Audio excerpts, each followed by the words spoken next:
Hello there, it's Jay here from Jay's Vintage Junk, and if you haven't guessed by the the name of this video, I've been car booting again. Now, I actually promised myself I wouldn't be doing any car booting at the moment because, like I said, I'm trying to get the house in order to sell it, so I'm doing various house renovations. I really shouldn't be buying more stuff to put in the house, but you go car booting. To be honest, I went to this car boot because I'm looking at having a stall myself to get rid of some of my junk, and I thought I'll go and see how it's getting on. So it's early in the year for the car boots, and it's a local one to me. It's only perhaps about 4 miles away from where I live, so it's nice and easy to get to and what have you. And it's actually got really quite big now. Last year, when I first started attending it, it was still only small. It's a farmer who's doing it on one of his fields just to make some extra money. I think the word's got around now because when I went on Saturday, I couldn't actually even get near the car boot sale. The traffic queue into it was blocking the road up. I ended up having to park about half a mile away and walk to the car boot sale. It was that big. It was absolutely rammed. It was a 2-day one as well, so that was yesterday. I actually went back today. It wasn't quite as big today, and I was able to park on the actual car boot, but it's doing hopefully, like I said, it'll be a nice big event and it'll keep on going, because there isn't been a local decent car boot sale around here for a few years now. When I've had to go for a decent car boot sale, I've had to go up to Chelford, which is close to 30 mile away from where I live, but that was like the really decent big one to go to. This one, it's nowhere that size, but it's still a really nice big car boot sale, and there's some good stuff. And like I said, I was not meant to be buying, but you kind of get tempted when you see certain things and you sort of think, yeah, okay, I might be able to flip that, and yeah, I've got to save that from going to the tip. And you know how these things are. So as you can see, my bench at the moment is in a right state, so what I'll do, I'll pause the video here, I'll get all my bench cleared off here, get the camera reset, and we can have a look at some of the things that I picked up at the car boot yesterday and today, and let's see what I've got. So back in a sec. Right, okay, we're back. As you can see, I've got some space on the bench now. Right, now the first thing I picked up was that. Actually, for a reason. Buddy of mine has a wagon, and he broke the screen on his reversing camera, and he did ask me whether I could look out for a replacement screen for him. This is what it would have been originally, was one of them car headrest monitors, to keep your kids entertained in the back of the telly, in the back of the car while you're on a long journey. This is the type that you would actually fit. There's some of the cheap ones, and they slipped over the headrest and just like sat in the harness like that, and you could take them out of the car. There was slightly more advanced versions like this that you build it actually into the back of the seat, hence why it's got this kind of frame around it.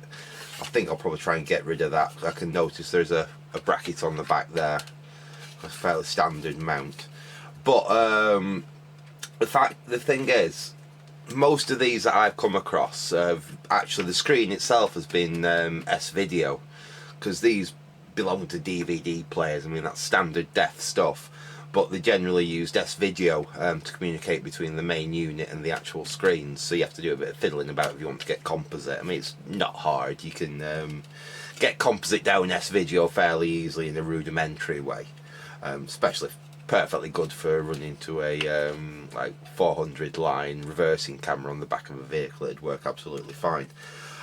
This one though, however, I think it's actually got composite on it, for the simple fact it's got various AV functions. It's even got an AV in there, which is a standard jack. I'm pretty sure that's going to be composite. There'll probably be stereo left and right and composite on that.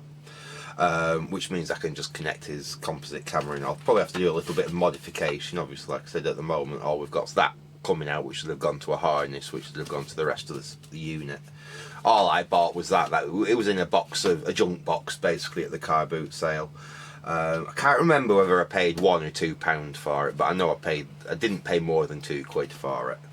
I might do a video on converting it to a little AV monitor, changing that out, getting 12, I presume we'll need 12 volts into it, or at least we'll make it so it runs on 12 volts, so all we've got is 12 volts into it.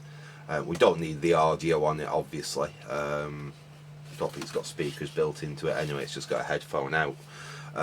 We don't need to bother about that. All we're really interested in is some power to it and composite video to it. I think that'll actually work quite nicely for the purpose. So yeah, like I said, I think it was either £1 or £2. So that was the first thing. Next, I've got something slightly vintage computer. It's something I certainly remember from back in the day, because in fact I have got it. My grandmother had one for a very short time, until I got her a proper computer. But that is one of these. I haven't seen one of these on the car boot sale for a while. Ooh, and it's actually heavier than I thought. What we have got, and it is brand new in box. This is a Bosch Internet TV surf set.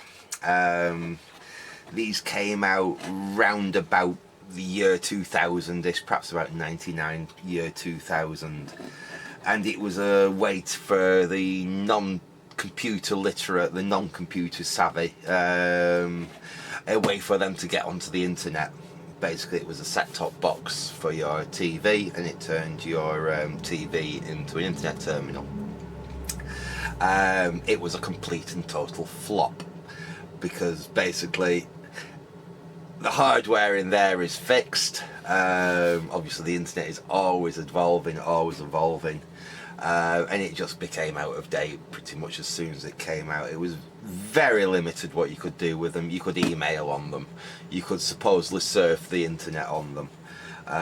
This was still in the time of dial-up. This is not Wi-Fi enabled or anything like that. This is not even like networkable or anything. This is dial-up. This has got a modem in it. This old school dialed into the internet and connected your TV to the internet like that. What's really, really interesting about these is what they're actually based on. Believe it or not, basically in that little box in there, what you've got is a really squashed down and cut down Acorn Archimedes. These essentially they've got an ARM processor in them. I think they've got like 4 megabytes of RAM or something like that. I've not looked up the tech specs on these for a long time. But basically they run a very cut down version of RISC OS. And basically they run it on an ARM processor, basically what the Acorn like A3000 type stuff run on. It's not the only thing actually that does that. I actually have another system that was intended only for use in schools and education, which was a collaboration between Apple and Acorn. And essentially it's basically the same thing as this, just in a slimline black box, and it was designed to run with a PS2 keyboard, mouse and a VGA monitor, as where this runs on a TV set with a SCART cable and its own like standalone wireless keyboard to it, with a like built-in little track thing to move your mouse pointer around and stuff like that. Completely useless nowadays, although apparently I remember this is a while back, so do your own research on this, but apparently there is a way to hack these using a parallel port. What are they called? We use them with Apple Macs and stuff all the time. Like the Omega the Omega discs, like 120 megabyte zip discs. That's what I was thinking of. The Omega zip discs. If you get a parallel port Omega zip drive, because these have got a parallel port on them to connect to printer, so you could print out what you was looking at on the internet. There is a way of hacking them and actually running RISC OS software on them and doing things with them. So they do kind of have that interest about them. Apart from that, they are just an interesting curio for vintage tech collectors like me. And like I said, this one is brand new. I don't think this has ever been out of the box. Quite frankly, there's probably more of these that are brand new, never ever been out of the box, than the ones that have actually been used. The one my grandmother had back in, I think it was even 99 or 2000. Like I said, these were a flop, and what happened with them was they ended up, do you know when you took out pension plans and all these things that give you a free introductory gift? Well, a lot of them, this was the free introductory gift that you got. That's how my grandmother ended up with one of these.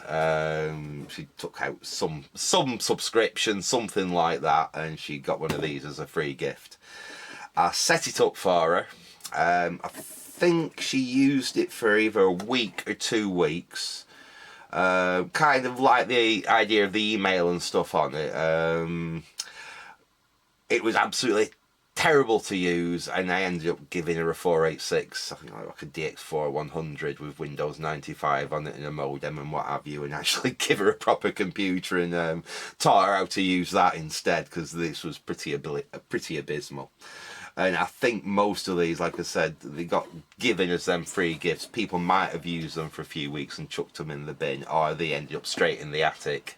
And now, you know, 25 years later, they're being found and they're ended up on car boot sales. Let's have a quick look inside it anyway, see what you get, because this is pretty much, I think this is brand new. Like I said, it's never really been out of the box. We've got absolutely everything in here. Yeah, I mean, look, even the setup and the instructions and everything, the tape's still sealed on there. That's never been opened.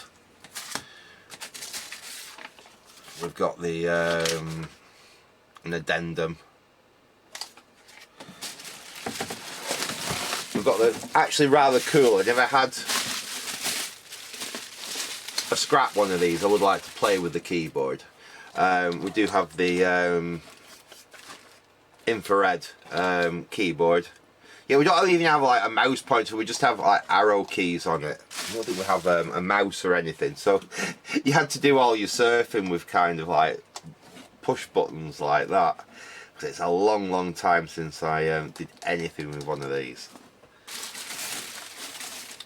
But again, it's still got the cellophane over the infrared there. That's never ever been used, or I don't think we've ever even had batteries in there. Hopefully not anyway. Nope. At least no one's put batteries in it 25 years ago and they've leaked.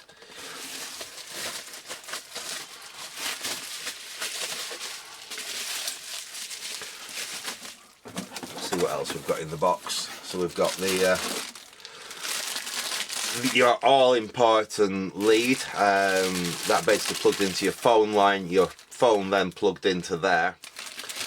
Massive long lead that would then go from your phone jack to your telly, so you can put that on the top of the telly. SCART lead, this is how we used to connect. This is well before HDMI or anything like that, so good old-fashioned SCART. Don't think you had this in the US. You used to just use like phono connectors and S-Video and stuff like that. We had SCART over in the UK and Europe. Basically it carries everything, S-Video, RGB, composite, left and right stereo, all on one rather bulky connector, but it was pretty good for the day. We've got the brick power supply, no switch mode in there, that's a full on, got a transformer in it. What voltage is it? Is it 10 volts? But that's a heavy brick. Proper old school power supply. Wow. We have amazingly unleaked 25-year-old batteries. That is quite astonishing that those haven't leaked. I'm pretty sure that there's not going to have any charge in them at all. I'm not going to open them and try them because those are actually the original batteries that would have been supplied with this. Still sealed together, the three together for the keyboard.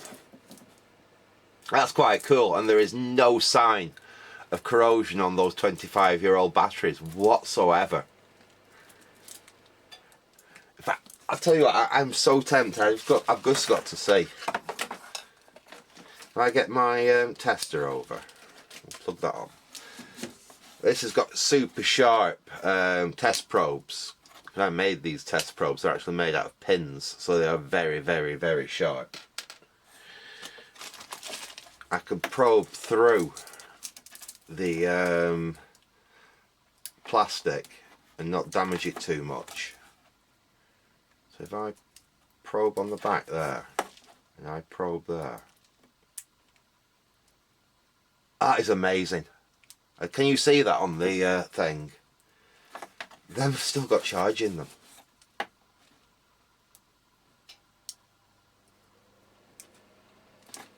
think I've lost the contact there. Let me try and get it again. There, look, 1.5 volts. Now, I can't see any reason why anyone would have put different batteries in this box. Those must be the original batteries that were supplied with this. There's no date on them, unfortunately. I'm trying to find a date on them. I really don't want to open the packet because, like I said, it's kind of complete. This, you know, never ever touched, never ever used. But yeah, I am pretty sure those are 25-year-old batteries, and they still work. They've still got a full 1.5 volt charge in them, and they've got absolutely no corrosion on them whatsoever. That's amazing. Right, let's. All we've got really then is the internet surf box itself. This is actually quite heavy, heavier than you'd expect. It's rather substantial, and that's it. Now, if people are interested a bit more in this, like I said, I'm not going to open this up because this is absolutely mint. It's never been opened, you know, it has got a warranty seal and it's never been cracked or anything. I do have another one of these, like I said, that belonged to my grandmother and has been used. If anyone is interested, I will do a teardown on that one and we'll get it fired up and have a bit of a play with it. But that is cool. Like I said, that is completely brand new. Of course, you can't really call it new in box now because I have actually taken it all out of the box, but it's near as damn it new in box, isn't it? Let's try and put that back in there. I'm going to try and put all this back as close as I can as I got it. So I don't intend to keep this, I've got one. This will probably go on eBay. They're not worth a huge amount, I'll say that right now. They are just a curio. There's no real practical use for them unless, like I said, you want to start hacking it about or possibly to run Archimedes software on it or something like that. I think you'll be fairly limited to what you can actually do, being that you've got no disk drive. No hard drive. Like I say, I think the only thing you can do is hack it to run software off a zip disk, a parallel port zip disk. But I mean, it's something, and to be honest, Acorn stuff's bloody expensive, so it could be a cheap way of messing about with that. Because these, realistically, I paid for this at the car boot sale, in box and everything. I paid a tenner for it. Realistically on eBay, I'll probably get 20 quid for it. I've seen people ask a lot more for them. I've seen people ask, you know, without the box and everything, being not new in box, I've seen people ask a £5 for them on eBay. I'm fairly confident I should be able to get like 20 quid for it. I'll tell you what, I will spend some time actually putting all that properly back in the box and fold down after, because it will take me ages to get that to actually sit properly down in the box. But yeah, like I said, I paid a tenner for that just because, like I said, I've not seen one in ages. I think I can double my money on it, and it's kind of cool. And it's the type of thing that, you know, like I said, if you're into retro stuff, you know, retro computing stuff and the history of like the internet and things like that, it's a really cool thing to have in your collection. Right, what I will do actually, I am going to, because my voice is getting a little bit croaky, I'm going to make a brew. It'll give me time to put that back in its box, and then we will get on to the second item, so, well, third item actually, so back in a sec. Right, okay, we're back. The bush is all away. I've got a nice cup of coffee. That's better. And on to the next item. And this is something else that's quite cool. I've actually, believe it or not, worked on one of these quite a few years ago. Not quite this exact model, but one very, very similar. And it is this.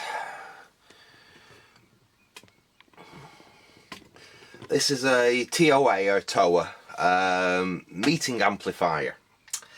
Now, I first encountered one of these probably about 15 years ago.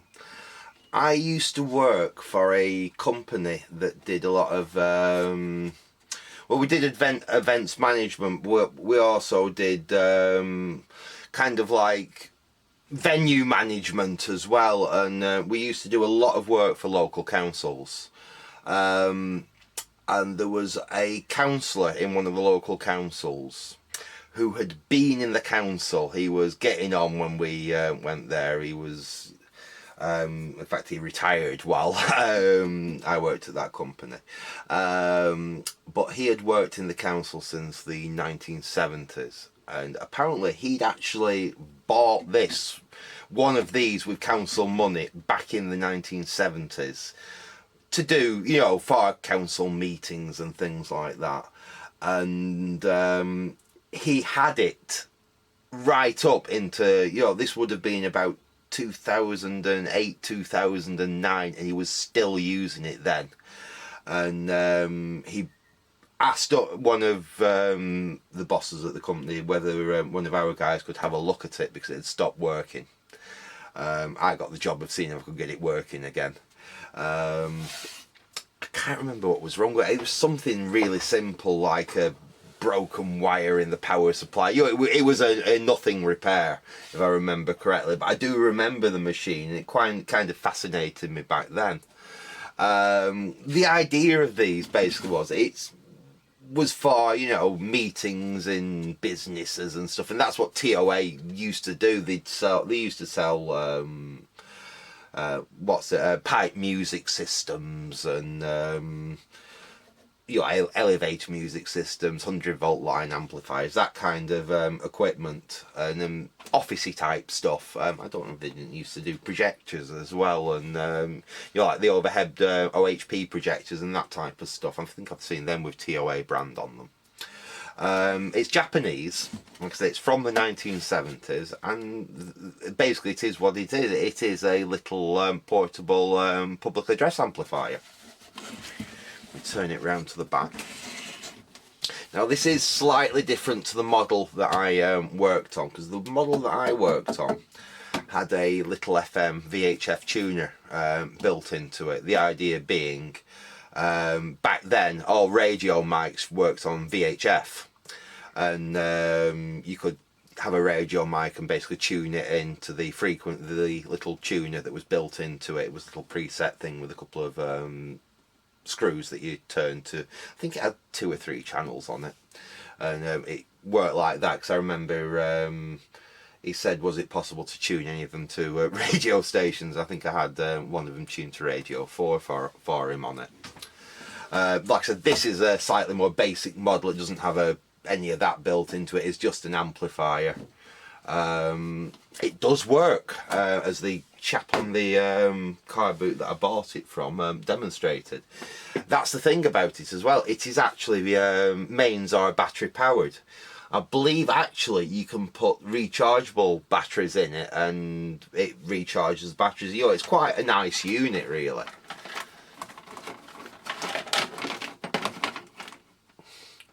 It came actually with the original TOA dynamic microphone, which I think is really, really cool as well. I think that cable's been changed sometime in, I don't know actually. Made in Japan? No, it's just quite nice. We'll switch on.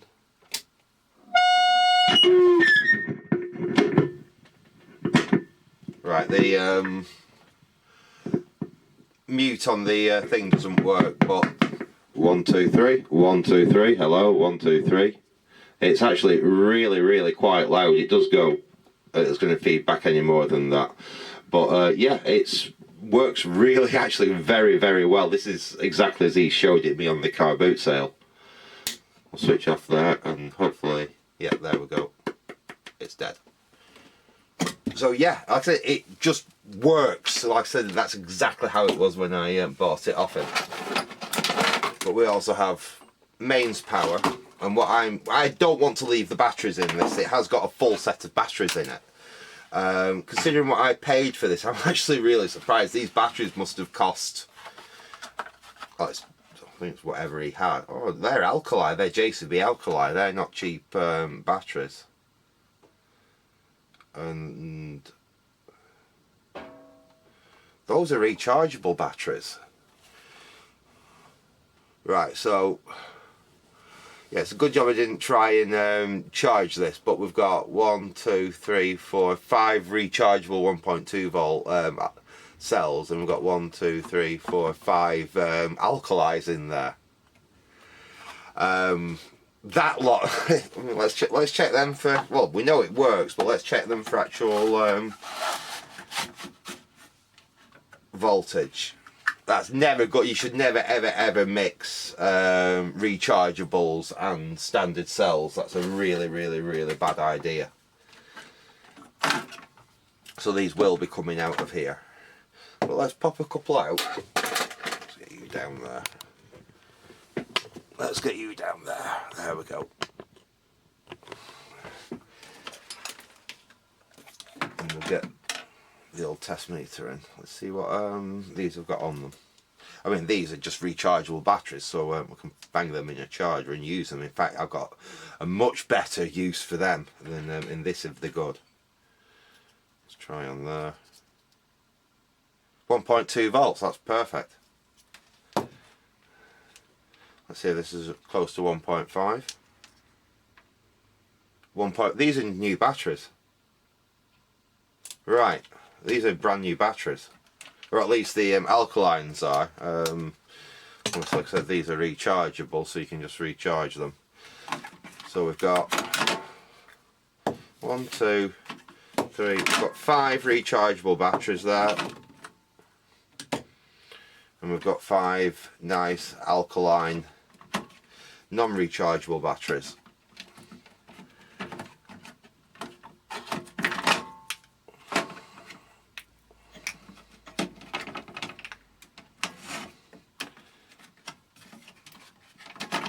That is very cool indeed, because let's see if this thing's going to work on the mains. We'll take all them batteries out. Those are handy, especially those rechargeable ones, because I've got a couple of torches that I really like using. They're old school, probably 1970s torches that use these big D cells. And obviously these are expensive to replace. They are very expensive now, D cell batteries. Having some good rechargeable ones, which are also incredibly expensive to buy. That is awesome. I was not expecting that. That is a bonus. Especially when I tell you what I paid for this thing. So, I'm happy now. I'd never like to leave batteries in, you know, obviously something like this. So we have debatteried it. Let us see. Let's check the plug. I always like to check the plug on stuff that I've bought, because we don't know who wired it and how it was wired. So let's get in there and let's check the plug. I'm not too mad if there's like a 13 amp in there or something, but providing it's safe to plug in. We've got a 5 amp in there, and it's actually wired really well. Really well, if you look at that. We've got a nice short live there. The neutral's a bit shorter than I'd have liked, but it's not terrible. The most important thing is we've got a nice long loop on the earth there. So if that cable gets pulled like that, that live's going to pull out of there before the earth pulls out. That's what you always want on a UK plug. If you're wiring a UK plug with 3 cables, so it's got an earth, you should always have it so the live always, if that was to, say that was to fail and the wire was to get yanked and pulled, you always want the live connection there to pull out first before anything else. The one you want to pull out absolutely last is the earth wire there. That's just a simple safety thing, because if it was wired so you had a big long loop on the live there and those were short and it got pulled the same, you could break that wire and the appliance would appear faulty, but there's still power going to it, so you could be messing with it and get a shock. Obviously you should really unplug, but it's trying to be idiot proof. Again, same with the earth. You could pull it, break the earth and have them two still connected. There could be a fault in the appliance, you've lost your protection earth and you get a shock from the appliance. This is why it's so important when you're wiring these rewirable plugs. Nice and short on the live. I tend to leave a little bit on the neutral and a nice long loop on the earth like that. If it's just a 2-core, nice and short on the live, a little bit of a loop on the neutral, or a nice loop on the neutral, so you always live pulls out first. But no, I'm perfectly happy with that to try this thing on the mains.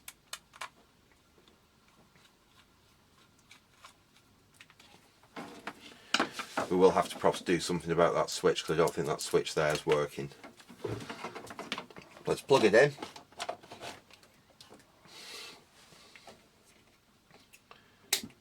AC pilot, that's come up. Let's plug the little microphone back in. There we go. Brilliant. So yeah, it works on mains as well.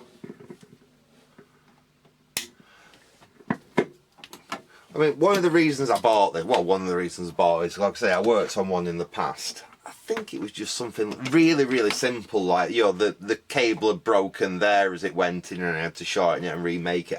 It's so long ago I can't remember what the repair I had to do on it was, but I know it was something very simple. And these are just, it's just excellent quality. The whole thing is metal. Even the sides are cast aluminium.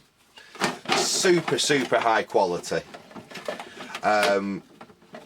What use is it now?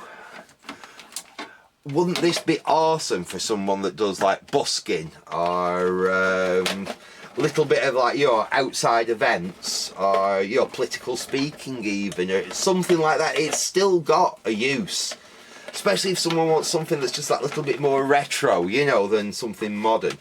And you could plug a radio mic into it. It'd be dead easy to plug a radio mic in, actually. You've got an auxiliary input there, you've got 2 microphone inputs there. You could even conceivably add Bluetooth to it and make it into a really funky, cool Bluetooth speaker. That's actually not a bad idea. I might even consider adding Bluetooth to it, because I have seen some kind of microphones that would work that way actually with it. But yeah, it needs a little bit of a spruce up. It's a little bit dishevelled, it's rusty obviously. Could do with a repaint. The chrome will come absolutely lovely on it. It's actually not all pitted like you'd think. The chrome will polish up really nicely on it. But yeah, so I bought that. That cost me 10 quid. I think that's, I didn't know about the rechargeable batteries in it and the other alkali batteries in it. I knew it had batteries in it because he'd showed it me working on the thing. To be honest, I was totally expecting it just to have, you know, however many of like the cheapest, you know, Lidl or Aldi D cells you can buy, or even like the pound shop ones. I was just expecting something like that into it. I was not expecting a big pile of JCB alkalines, which I think are, well, look, they've no marks on them, they're brand new. And then a big pile of these EBL rechargeables. I was not expecting to get that lot in. Them batteries alone are worth well over 10 quid. So basically I got that for free. And they will come in very handy for my vintage torches, which I do use quite regularly. So I'm super happy with that. Again, like I said, if you want to see this on the channel again, do a restoration on it, we'll crack into it, have a proper look inside it. It probably will need a little bit of maintenance if I want to make it nice and reliable. Perhaps take it out into the garden and see, you know, we can't test it fully in here. I get feedback if I turn it up over like 10%. We could take it out into the garden and see exactly how loud this thing can go, and have a bit more of a play with it. So like I say, if you want to see this back on the channel again and have more of a play with it, give me a shout, leave a, you know, comment in the description, comment down below or what have you. But yeah, that was cool for a tenner. Right, let me go and get the next item. I'm not sure what to do next. In fact, I can reach that one, so let me get that off the bench. Let me grab the next item because it's right here and I can easily grab it. Although I don't know if I can easily lift it because it's bloody heavy. That is... Ooh! Oh my god, that's heavy. Ooh. Thump. Let me get you down so you can see what I've just thumped down on the bench. There we go. And I don't know if Steve's going to be seeing this because I think he's probably still in transit over to the US. But when Steve does see this, I think he's going to be drooling over this one. Andy, if my mate Andy watches this, he might be drooling over this one as well because this is kind of cool. I believe this was Murphy's first tape recorder, and it's not your normal BSR deck. It's something a bit different, something a bit interesting actually, and that's why I bought this. And the fact that this is very complete and very original. Let's open it up and have a look. So what we've got here, take the lid off, put that over there where it's safe.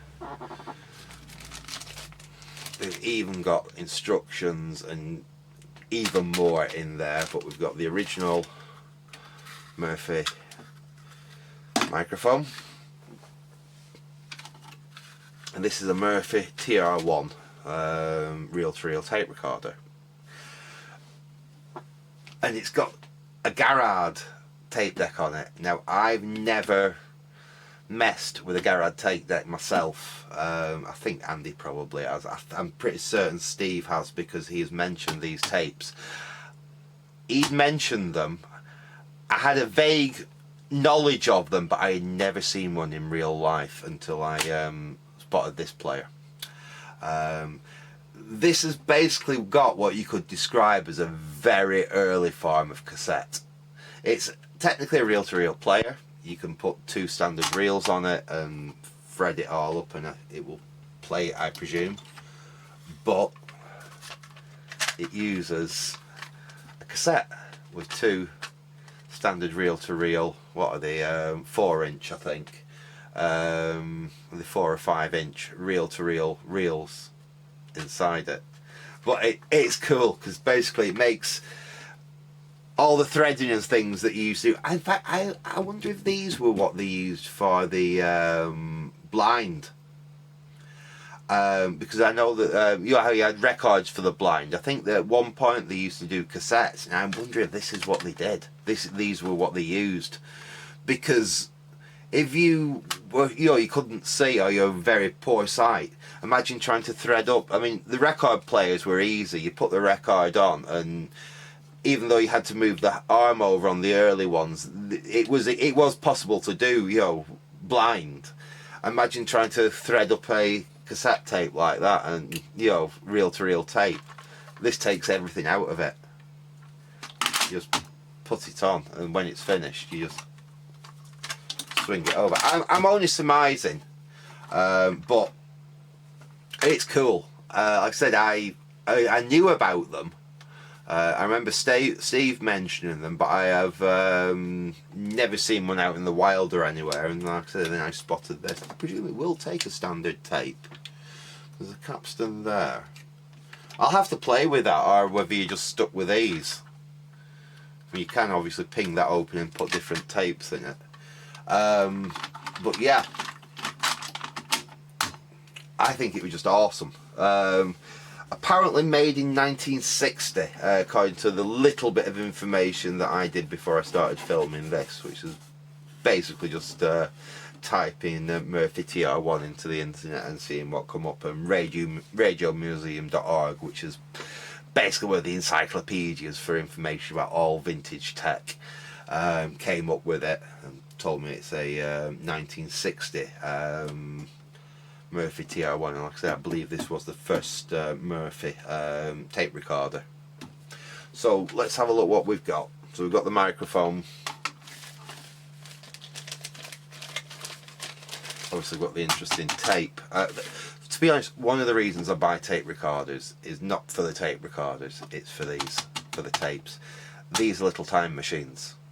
You don't know what was recorded in the past on these tapes. I have found so much interesting stuff just going through bags and bags of old reel-to-reel tapes that I've picked up. I've got, like Top of the Pops from the 60s and 70s kind of stuff. Some Top of the Pops, the BBC never used to record them. They don't have any archive of them. But I've got, hours and hours and hours of like either full shows or things that were recorded off Top of the Pops and all sorts. And it's all through just buying old machines and bags of old tapes and stuff like that. It's something I like doing when I'm not recording on, I'm just messing about in the workshop. I usually sometimes have a reel-to-reel sat in the background with a tape on that I haven't played before, just playing off and just to see what's on them. So yeah, like I said, it had a tape. There were actually two machines for sale. This one and I think it was a Corsa or something. It was a much bigger machine with piano keys on it.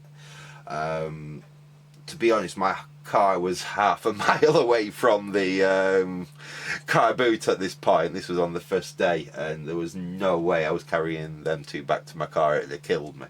It nearly killed me carrying this back. So I just bought this one. But yeah, we've got the original, slightly taped up, but it's still there. The original operating instructions, which is kind of cool. But what's cool, we've got the original registration warranty card, never filled out, Murphy Radio Limited. And this is what I love even more. Would have not come with it. This is obviously broken down at some point in the past, and it might still be broken. We don't know. We might have a repair on our hands here. But this, and I have never held an original one of these before. This is a trader sheet. This is the service information for this Murphy TR1. Let's see if we see. This is trader service sheet, 1680, the Murphy TR1, and we've got the full circuit diagram for it there. We've got loads of information. Then on the back, we've got layout of where all our main parts are, and we've got a layout there on the back on the chassis, all our capacitor locations, everything like that. Absolutely fantastic. Now, I've used loads of these because I bought a CD many years ago, done by a chap called Paul Stenning, which is just thousands and thousands of these scanned and put on a DVD or a CD. For most UK and some foreign sets sold in the UK.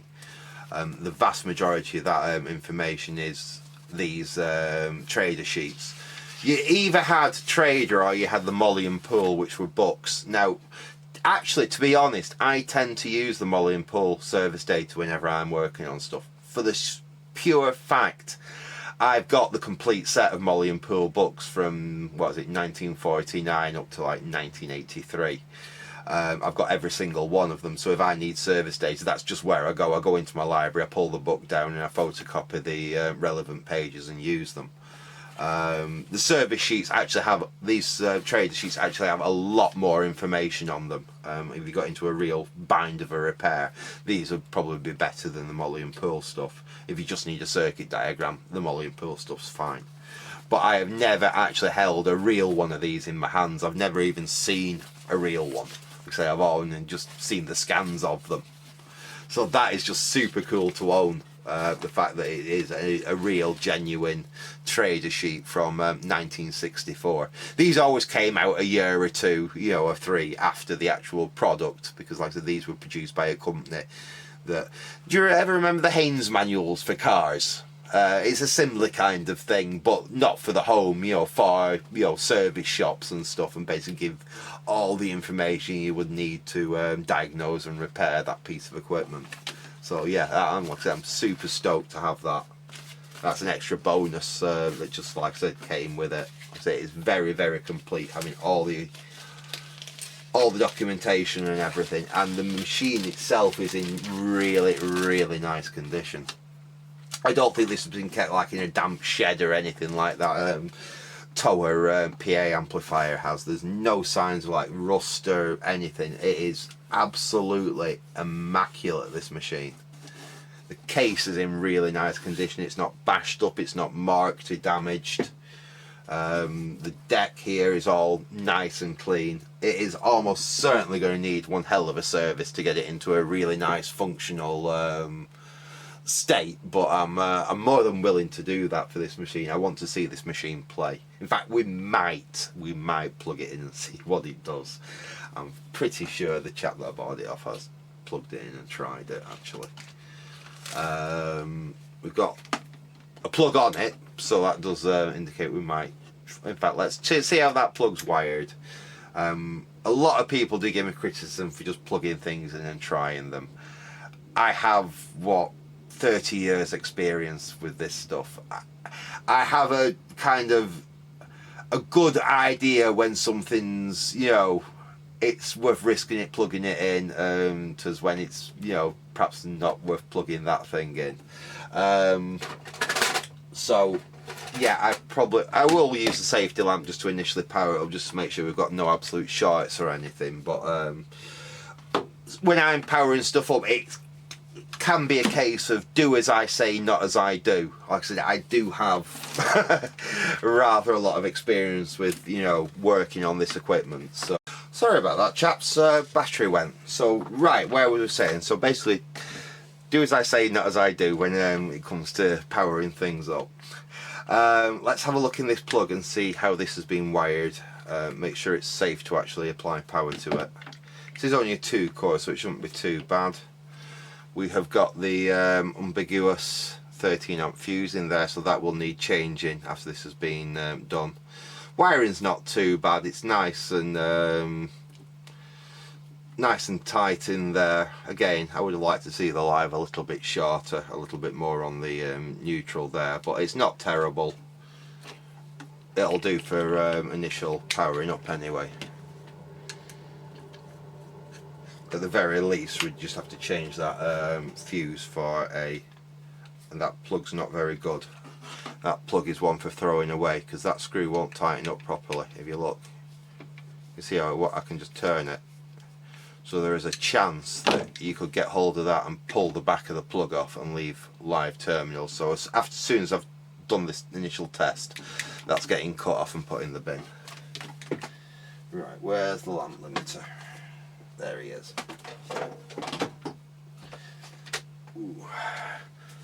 Now it will not run properly with this in circuit, for the simple fact that the motor is not going to be getting the full voltage. But what we're doing is we're just going to use this just to initial power up, because if something's shorted, you know, transformer's shorted or there's a main smoothing can shorted or something, basically this will save the machine and we know not to go any further, and we'll have to do some investigation. Obviously if it all powers up and we only get a very dim lamp on there and it's basically working, we maybe I'll just knock it out and just see if we give full power to it and it works, but it is a little bit risky doing that. Right, let's put the lamp limiter plug that in. Make sure we're off there. We'll plug in there, switch on. We've got the light in circuit. We've got a 100-watt bulb in there. Let's power up. Now we saw that lit up bright and it's dimmed down, dimming, dimming. I can hear a motor spinning. I can see a capstan spinning there.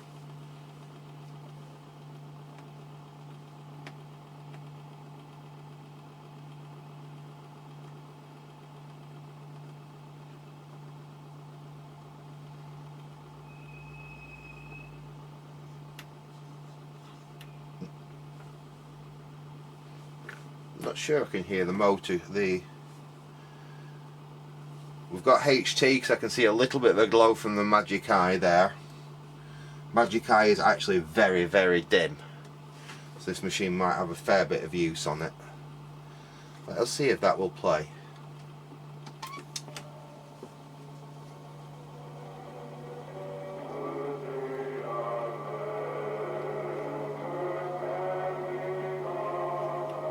Very quiet, but I say I'm running it on revert on.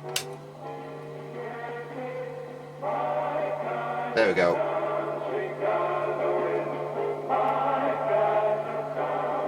It's going to need some work because that's full volume. I'm not going to play it for too long. We'll switch off at that. Oops. Should switch that off there first, I think. But yeah. It basically works. Like I said, I'm not going to run it for too long because it's going to need some restoration. But that is cool. I really want to get this machine working, like I said, 100% really. But that's promising. There's nothing majorly wrong with the machine. It was very quiet. It could be capacitors. It could just need the heads a really good clean. But we are going to do a restoration on that one, I think. Probably not anytime soon, it'll go into storage, but that's a nice machine. Again, I paid 10 quid for it, which to be honest it's a lot for an old reel-to-reel, you know, tape recorder really, but there are parts in there which I know are worth more than the 10 quid, so I could, if I absolutely wanted to, I could get my money back by breaking it for spares. It has two ECC 83s in there. They're worth more than the 10, you know, if they're good, if they're got a decent emission on them, they're worth more than the 10 quid that I paid for the machine. So I can't lose out basically when I'm buying machines like this. It's a crying shame to break a good machine up just for the valves and, you know, a few parts. So it's such a nice machine. It's well worth doing something with. I think that came off the other one, didn't it? Let me see if I can get that around there to hold that. That'll do.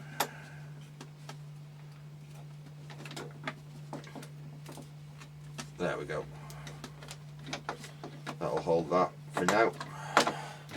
So yeah, that's another one that I got. Ooh. Get that out of the way for now.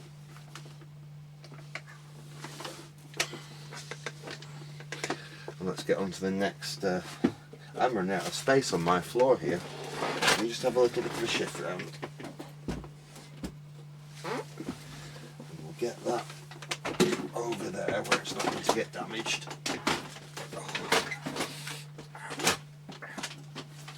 Right, there we go. Right, and let me get the next item.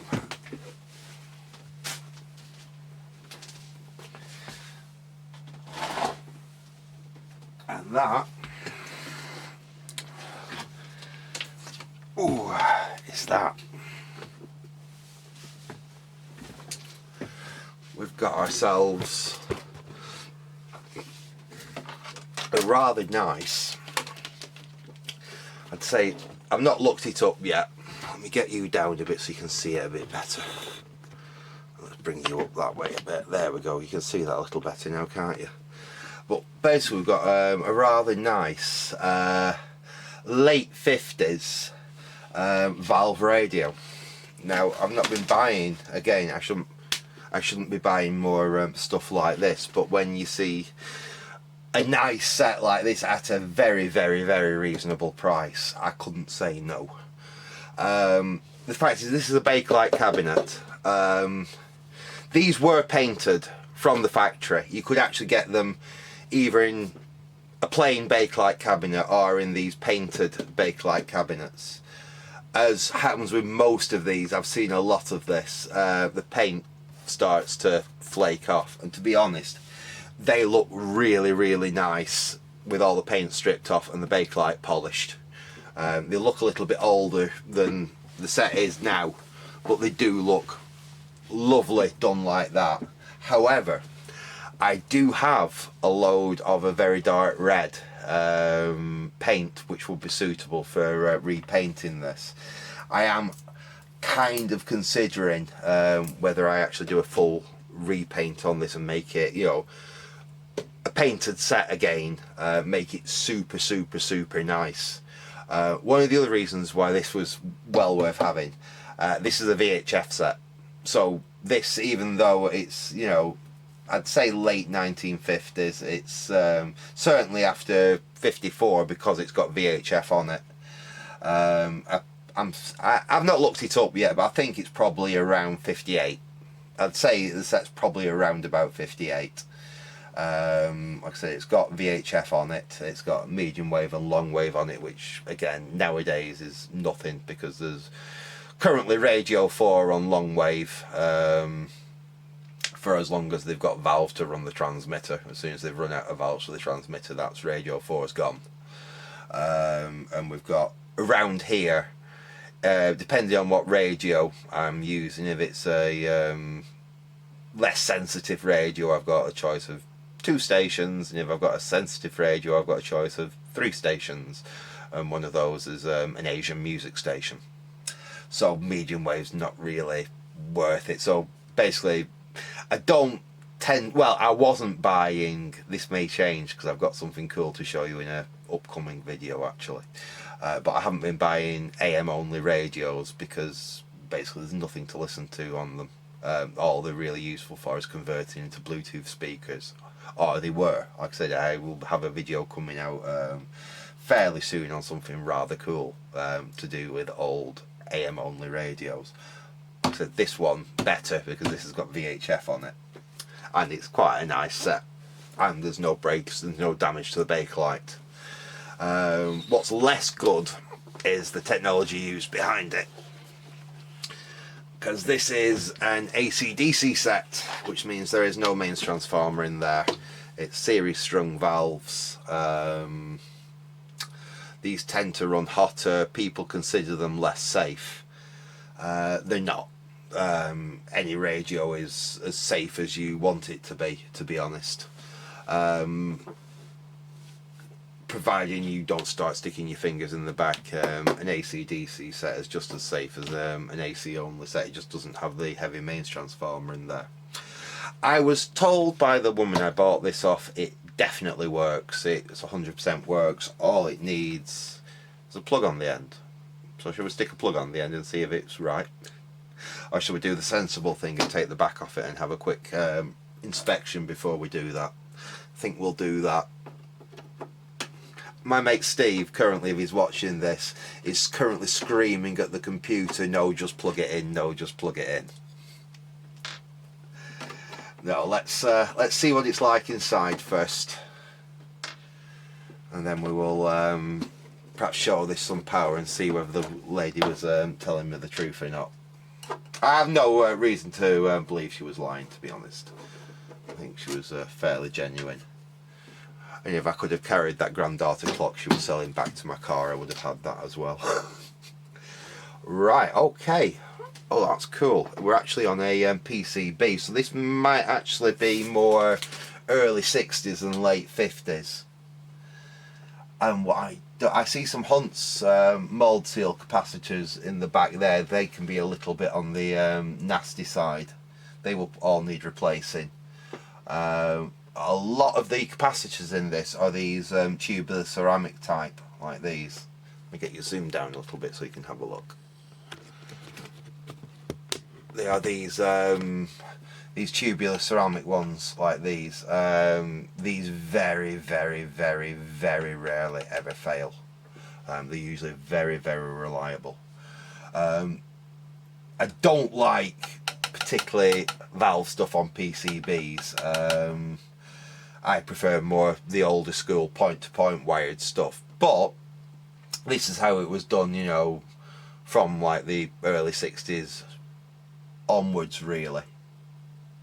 It doesn't look terribly burnt up. That's the problem. You tend to get, you know, a lot of burning up, especially in the hotter parts of the set. So like around here, where I've got the rectifier, the output valve and stuff like that, they tend to get a little bit of discoloration and heat damage. We've got a big dropper in there. In fact, on these, it looks like we don't have one big dropper, which tend to create a lot of heat. It's actually split up over a few different drop-in resistors. We've got one there, we've got one there, I think we've got one at the back there, which is actually going to dissipate the heat a little bit better.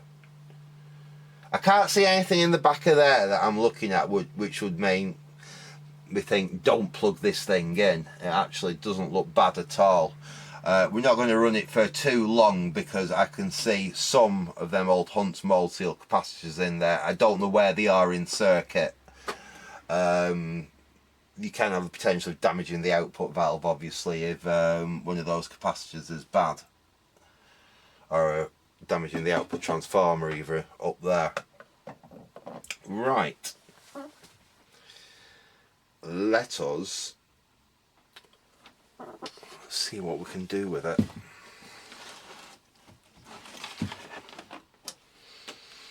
We'll use the safety lamp, and somewhere around here should be my safe block. Come on, safe block, where have you gone? Well, I found the wire to the safe block, but where's the safe block on the end of it? Come on, safe block, where have you gone? You're under there.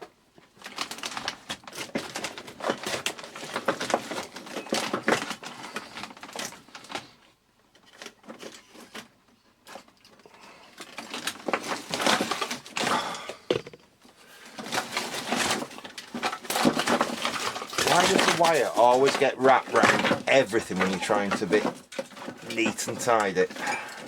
There we go, I've got it out. So, if you haven't seen these before, I'm sure you have if you watch my channel, that's a safe block.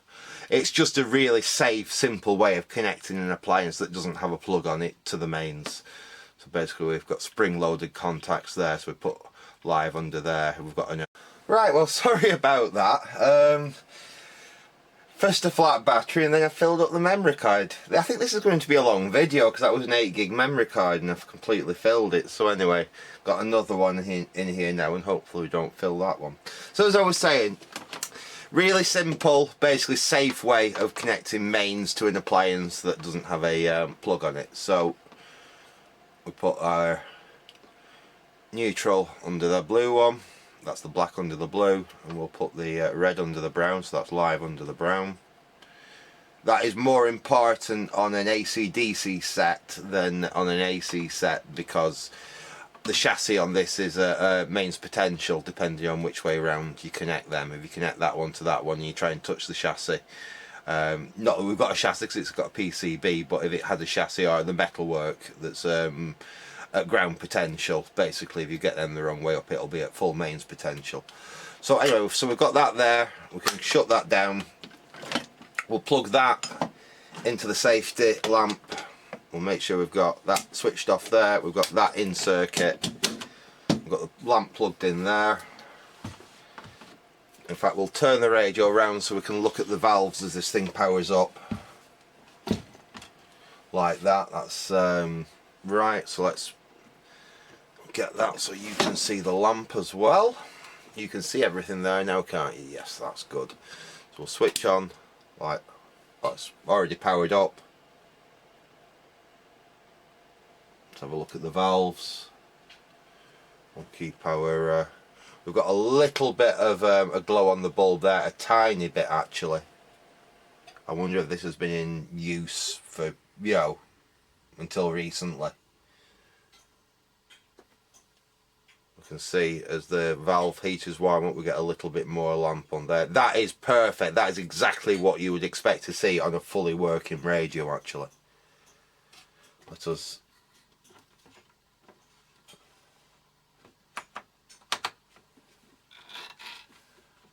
I'm not getting any audio.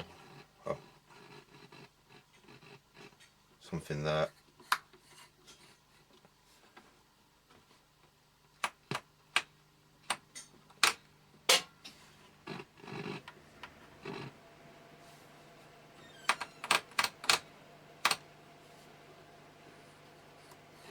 We might need an aerial actually, thinking about it. That's FM aerial there. Let's just get got a crock lead here. Let's see if that'll do as a VHF aerial. In fact, let's see which is VHF.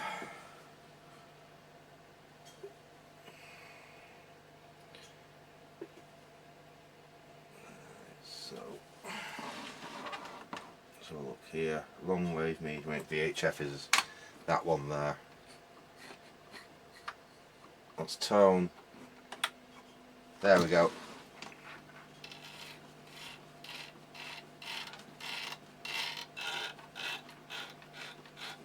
We should. Let's try just taking the safety lamp out of circuit, because if the UCC 85 is a bit tired on here, we're running on basically reduced voltage, it might not have enough oomph in it to actually get reception. So let's turn that out. We'll give it full mains.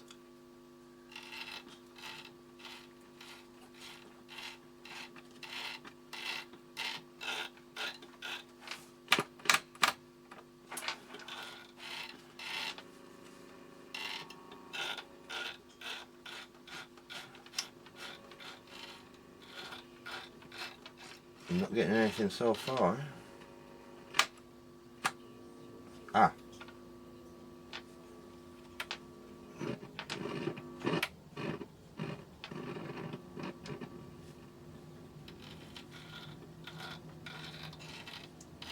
I think I got a whisper of a sound, a station then.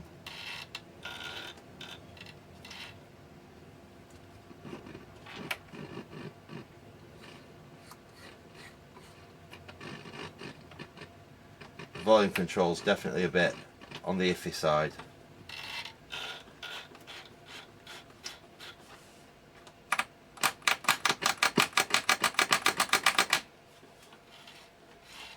We're getting no reception. Try the other FM. I'm not going to run it for too long, to be honest, because there are capacitors in there that will most likely need changing. And there's definitely an iffy volume control. What do you mean? I can just hear it there.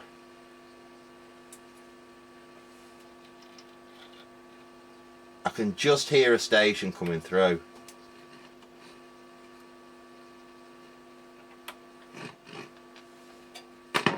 Ah!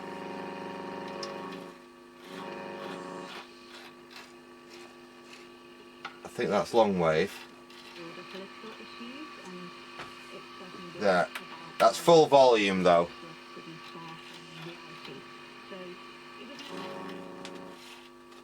Yeah, so that's radio 4 long wave. There. That should be medium wave.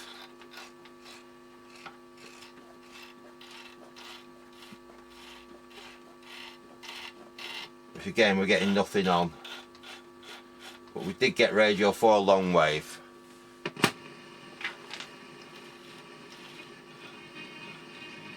And that's FM.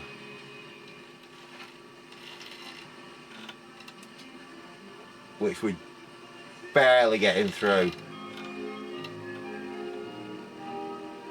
That's classic FM right at the top of the band, which is a really strong signal here. And that's full volume, so we've definitely got, let's get the radio switched off, we've definitely got work to do on it, but we should be able to make that into a really nice working radio. And we've got a date for it. I've just noticed that. I was pretty close actually. It is actually dated. It was built in 10th of December 1959. It's actually got a date stamp. Let me get you zoomed into that. It's actually got a date stamp. There we go. Right on the chassis there. 10th of December 1959. So we know exactly when the set was made. That's kind of cool to know actually. Right. So again, it'll be one possibly not for anytime soon, unless someone really wants to see this radio restored, you know, as soon as possible. You know, shout out if you do. But I think that's more with the case, and the fact I'm going to have to completely strip and refinish that case. I'll put this one away for more time, but it's a nice set. That it will make a really nice radio, and especially the fact that it's got FM on it. It is still a usable, nice usable radio set, and we could do other things with it as well. I said there's long wave and medium wave are really not much of a use now, so one of those could easily be sacrificed, and we could put Bluetooth on it, which would make it actually quite functional in modern society, because you know, you can connect your phone to it and play your music off your phone on a nice old vintage radio, and you've still got that nice warm valve sound from the amplifier, and the smell, because these have a wonderful smell about them when they're running.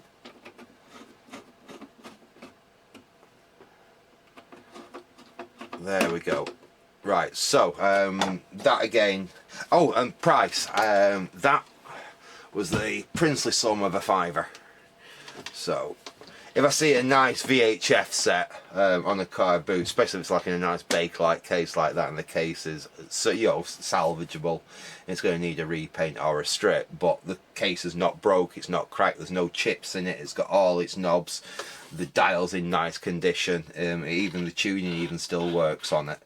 There's no flaking on the dial or anything. £5, it was an absolute steal.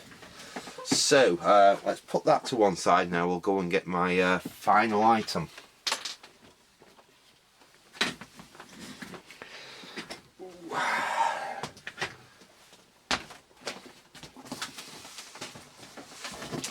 Right.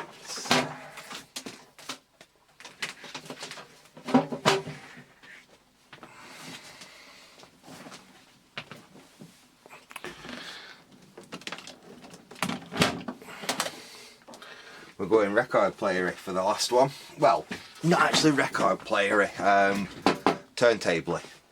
This isn't a record player, this is a turntable. I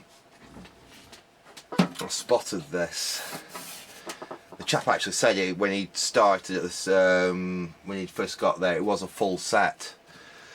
With some speakers, amplifier and everything, but someone had already bought the speakers and someone had bought the Sony, I think he said, amplifier, but he still had this. Obviously no one else took much interest in it, but I did. Not particularly for the deck itself, although I do have a use for the deck in it, actually for the plinth that it's on. Because I've got a rather nice turntable. It's a Garage Zero. It's a linear tracking turntable. It's rather nice. I currently have it actually in a radiogram, a Grundig radiogram that's kind of in the corner of my workshop, and it does get used in there. Thing is, I really want that turntable in another hi-fi that I've got. And obviously it needs a plinth to mount it on, and these are getting rather expensive. So I literally bought this for the case and the perspex cover and everything, not particularly for the deck that's in here, but let's have a look at it. This is going to need some work on it, So it's a little bit scratched up, but there's no cracks in it, so that will polish up and clean up really, really nicely. And as an added bonus, because quite frankly, what I paid for this, I would have probably paid for just an empty, if I'd gone to like a radiophile event or a BVWS event or something, I'd have probably paid for, you know, the plinth and the perspex key lid what I paid for the whole thing, so I'm happy with that. But as an added bonus, in here we have got a Garrard SP25 Mark II. This is the laboratory series. Basically single play deck. This is a really, really nice deck. I'm wondering whether it will fit in that HMV record player that I was working on, which at the moment I've put like a really cheap BSR single play deck, because it's the only deck I could find height wise that I could actually fit in that case. I'm looking at this and I'm looking at the height on that, and I'm wondering whether this will go in that record player, because this is a far superior, really nice deck actually. So that's the plan with that, and then I will reuse this case for my Garrard Zero. Obviously I will refinish it, but it is a proper wooden case. It is quite a nice one, to be honest, for what it is. And we got, as an added bonus, we have in here a Shure M75 ED, which I think is a magnetic phono cartridge with what looks like an absolutely brand new diamond tip stylus on it. Now looking online, that's worth 40 quid on its own, the cartridge and stylus. So it's a nice one that has a little cover that goes over the stylus so you don't damage it as well. I might actually keep that in here, because that'd be a real, if I can get that. In fact, I'm not sure actually with the output on it, because that'll be fairly low output, but I might try that actually in this when I get it in the other record player. I'm not sure yet, but I'll certainly find a use for that cartridge if I decide to go with something different for that application. But shall we see if it works? Now I don't know how we're going to rig this up. It's obviously very 1970s. That's when these came out. I think they are 1970s. My mate Andy will be able to tell me exactly that actually. But we have got a 5-pin DIN for the audio output, so we'll have to do something about that. And we also have a end rather than a plug. So let's obviously we can't check how the plug's wired on this one. Let's get that stripped off so we can connect it up to the safe block, and we'll give this some power and we'll see if it actually spins. I'm pretty certain it's going to need a service before it gets put into service.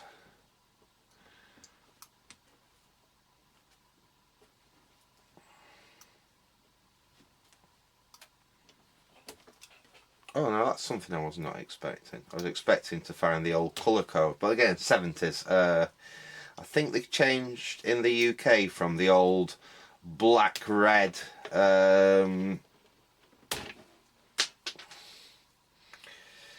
green colour code to the brown, blue and green and yellow like that. I think in about 72, I think it was. I think it's when we did all the stuff with going into Europe and all that rubbish.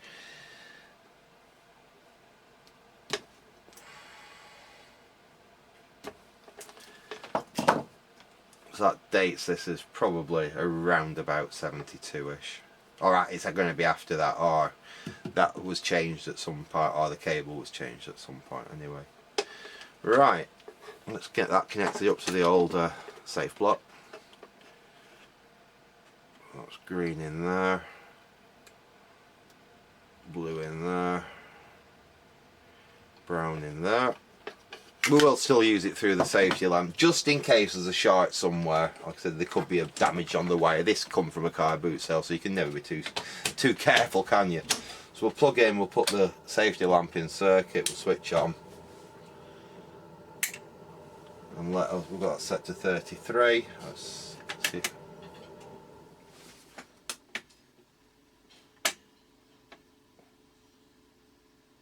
Actually, that seems to turn really nicely. Is it going to lift? See, it's got lift, and then you literally bring it over. It's like semi-automatic and drop. I think it's got automatic return on it. Yeah, and then off. Let's try spinning a record on it. What have I got? Let me just quickly see what I've got near me. I can throw on there and just see. Yeah, there we go.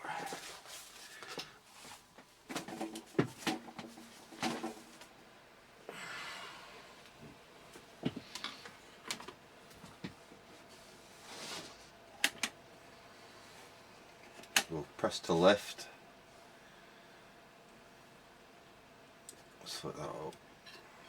Bring that over, and then you drop it down to play. Look how nicely that goes down.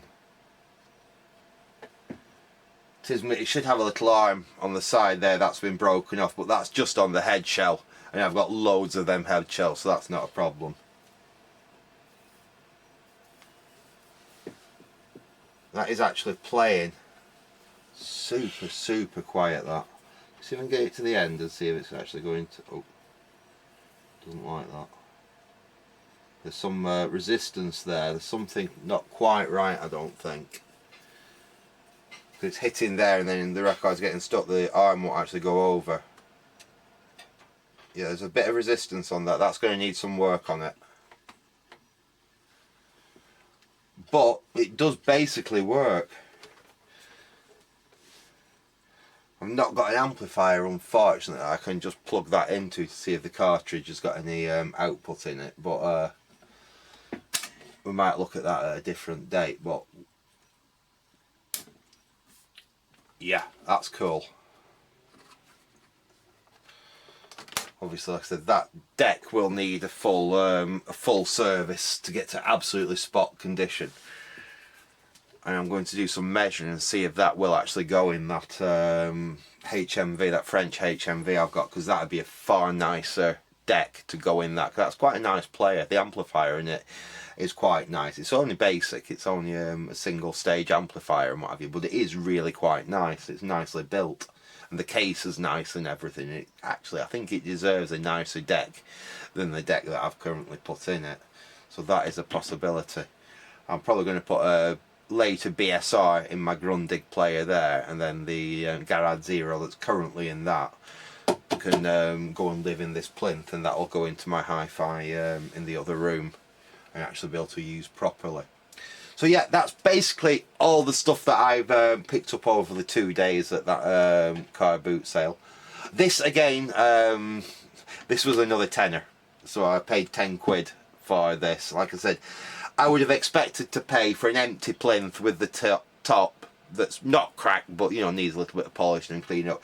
I'd have expected to pay a tenner for that many events that I go to, like I said, a radiophile event or BVWS or anything like that. If I saw a blank plinth like that, 10 quid would be, you know, a fair price for it. So basically I paid for that. I got the Garage deck, the SP25 in there as well, and the Shure pickup cartridge, which I'm pretty sure should be alright. It should be good. That was quite a score, really. Like I said, I got the plinth that I needed, and I got some other bits I can use in other projects as well. Anyway, I'm going to leave it there for now, because this video is like silly long for a car boots pickup video. But then again, I haven't done one for a while, have I? So I'm sure this is the type of thing you stick on in the background and just sit and watch while you're doing other things. So doesn't matter if it's going to be a bit long. So I hope you enjoyed that. Like I say, if you want to see specifically a video on one of the things that I've seen in here, give me a shout and I'll try and do it as soon as I can. But bear in mind, like I say, I have got a lot on at the moment. Like I say, I am finally basically finished the bathroom. I've got a bedroom, a kitchen, a landing, and various other things that I've got to get done this summer before, like I said, before I can list this place and hopefully sell up and move somewhere pastures new. So like I say, I'm going to leave it there for now. I hope you enjoyed this video and watching me look at this junk. So I will say thanks for watching and goodbye.